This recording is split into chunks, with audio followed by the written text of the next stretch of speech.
good evening, and welcome to Read Aloud Fun.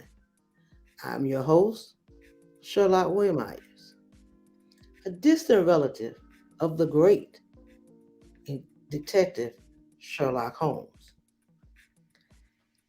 This evening, we're going to be reading a book called Enemy Pie. And our focus for this book is going to be on inferencing. Okay?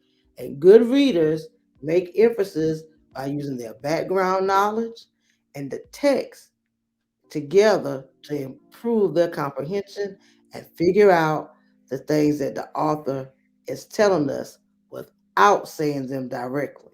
Okay? So, as you go through the book, there will be shortly going across the bottom here uh, a set of questions to help you figure out your clues that the author's given you. So you're going to think, read, and make emphasis.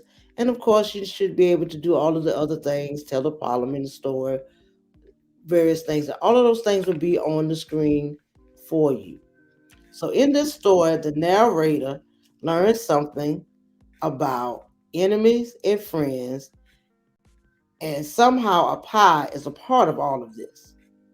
So you're going to see if you can infer or figure out what it is you're supposed to be learning. This book is written by Derek Munson and it is illustrated by Tara Callahan King.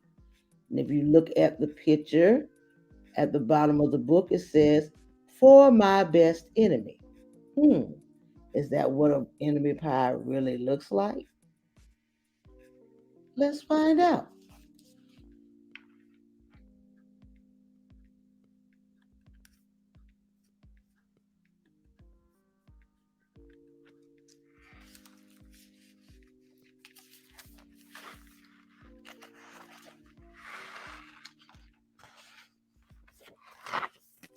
Once again, the book is Enemy Pie. Don't really look like enemies there, do they? So let's find out what actually happens.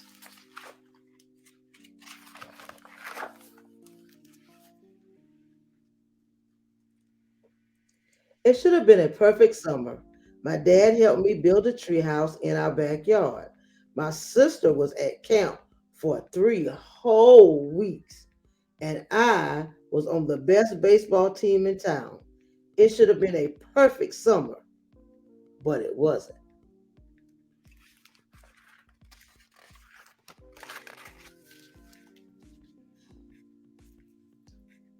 It was all good until Jeremy Ross moved into the neighborhood, right next door to my best friend Stanley.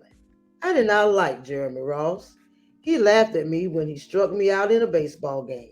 He had a party on his trampoline, and I wasn't even invited. But my best friend Stanley was. Jeremy Ross was the one and only person on my enemy list. I never even had an enemy list until he moved into the neighborhood. But as soon as he came along, I needed one. I hung it up in my treehouse where Jeremy Ross was not allowed.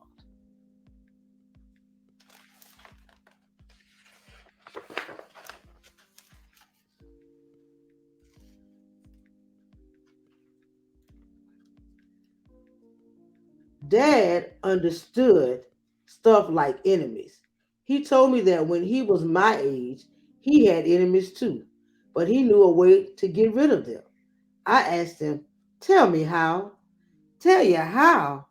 I'll show you how," he said. He pulled a really old recipe book off the kitchen shelf. Inside, there was a worn out scrap of paper with faded writing. Dad held it up and squinted at it. "Enemy pie," he said, satisfied.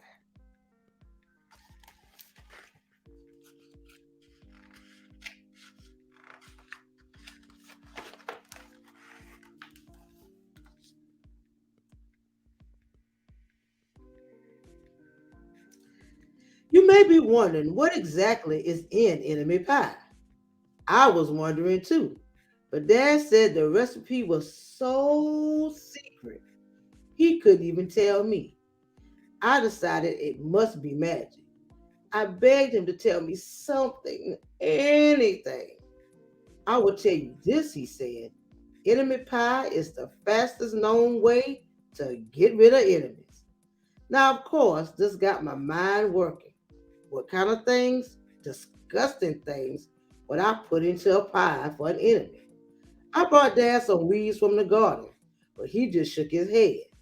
I brought him earthworms and rocks, but he didn't think he needed those. I gave him the gum I had been chewing all morning. He gave it right back.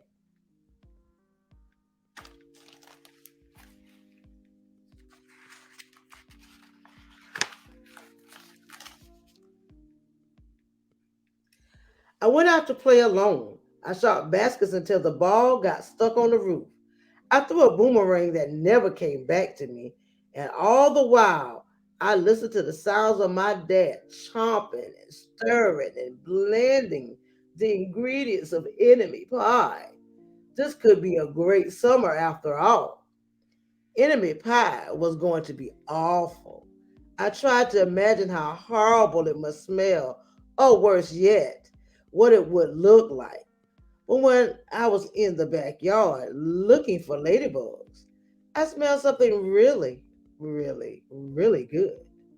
As far as I could tell, it was coming from our kitchen. I was a bit confused.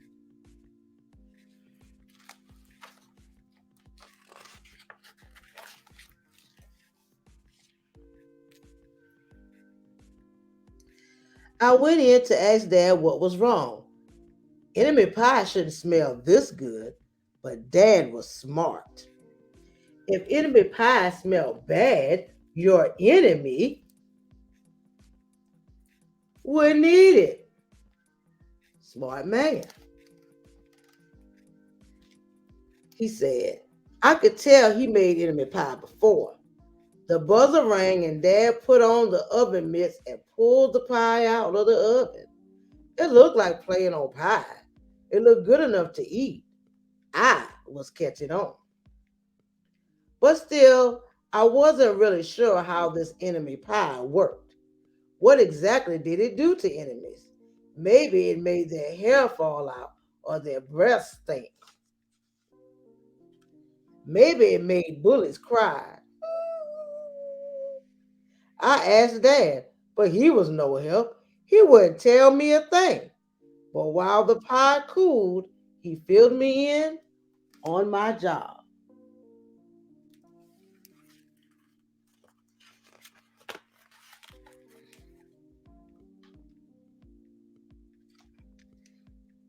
He talked quietly. There's one part of enemy pie that I can't do. In order for it to work, you need to spend a day with your enemy. Even worse, you have to be nice to him. It's not easy, but that's the only way that enemy pie can work. Are you sure you want to go through with this? Of course I was. It sounded horrible. It was scary, but it was worth it to try. All I had to do was spend one day with Jeremy Ross.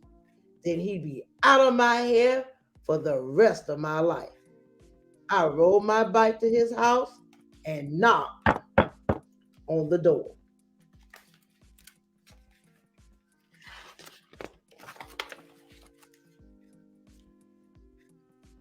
When Jeremy opened the door, he seemed surprised.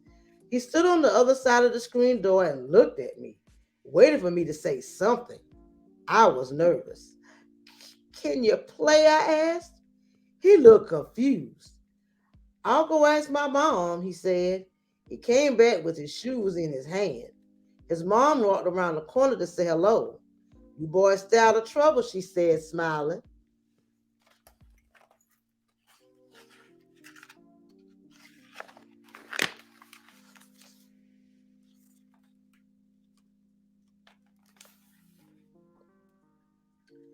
We rode bikes for a while and played on the trampoline. Then we made some water balloons and threw them at the neighborhood girls. But we missed. Jeremy's mom made us lunch.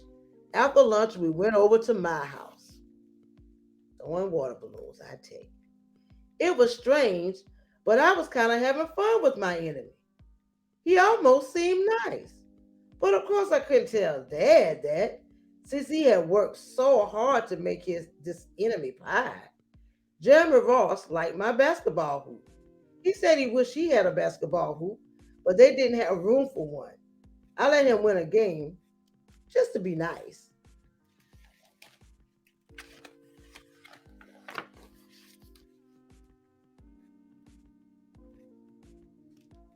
Jeremy Ross knew how to throw a boomerang. He threw it and it came right back to him.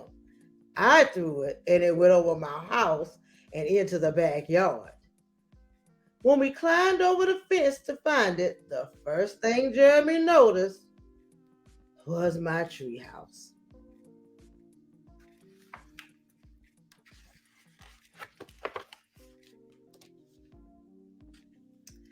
My treehouse was my treehouse. I was the boss. If my sister wanted in, I didn't have to let her. If my dad wanted in, I didn't have to let him. And if Jeremy wanted in, hmm, can we go in it? He asked. I knew he was going to ask me that. But he was the top person, the only person on my enemy list. And enemies aren't allowed in my treehouse. But he did teach me this about boomerang. And he did have me over for lunch. And he did let me play on his trampoline. He wasn't being a very good enemy. Okay, I said, but hold on.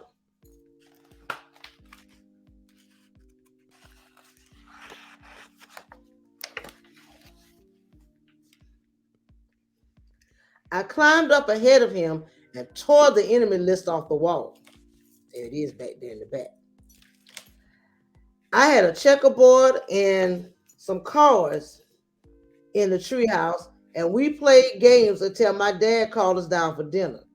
We pretended we didn't hear him, and when he came out to get us, we tried to hide from him, but somehow he found us.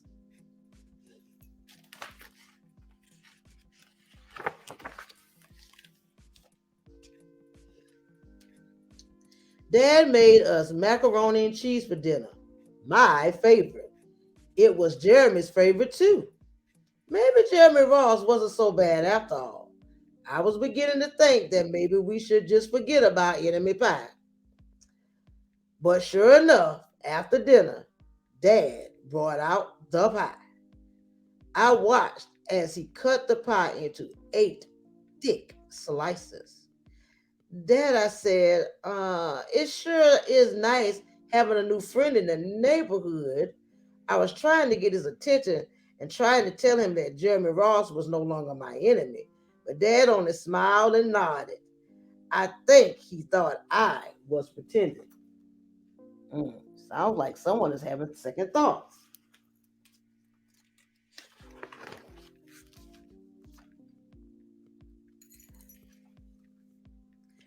Dad dished up 3 plates side by side with big pieces of pie and a giant scoop of ice cream.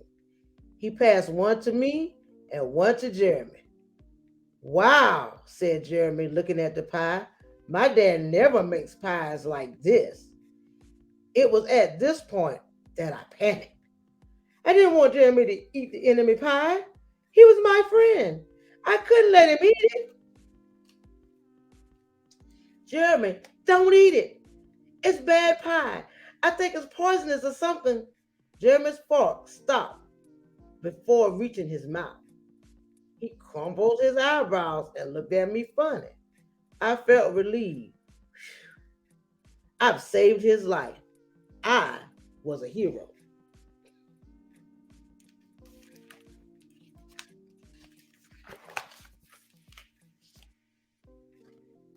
If it's so bad, Jeremy asked, then why has your dad already eaten half of it?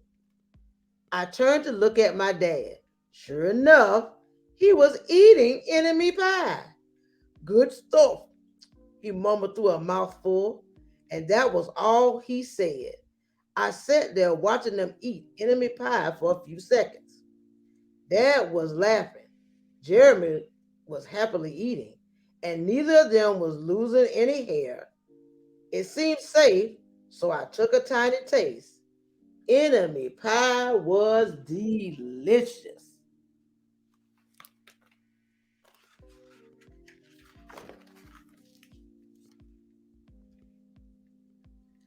After dessert, Jeremy rode his bike home, but not before inviting me over to play on his trampoline in the morning.